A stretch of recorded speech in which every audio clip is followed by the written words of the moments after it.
Thank you for viewing the latest Orion Private Wealth Management newsletter. Since my last update, it's become even more apparent that the Turnbull Government is setting the conditions required for an early election, most likely to be held on either July the 2nd or July the 9th. The Prime Minister has recalled Parliament to sit for an additional 3 weeks in April, and should key legislation that's presented not pass through the Senate for the second time, it will provide the conditions necessary for that double dissolution election. For most investors and clients, this will have very little impact. Elections are short-term in duration and provide some distraction for markets, but are unlikely to have a medium or long-term impact.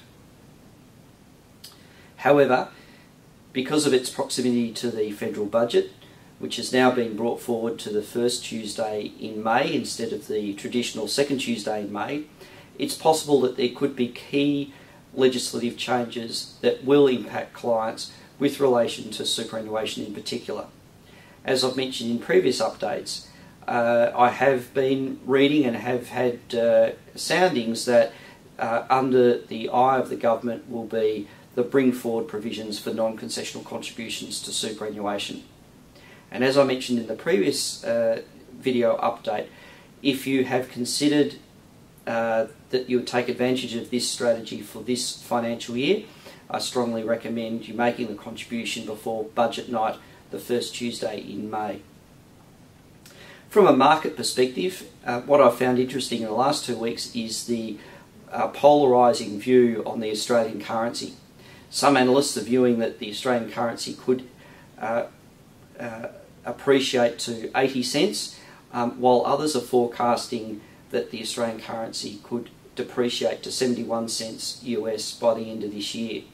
This is quite a significant difference of opinion, and it will also provide different views on what the Reserve Bank of Australia should be doing.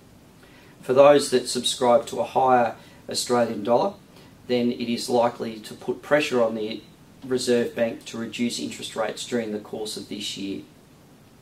This is something that we're watching very closely at the moment. From a practice perspective, thank you for all those clients that have made contact with regards to their insurance and reviewing their insurance, and also those who have recently completed the new risk profile questionnaire, which is on the website available for download.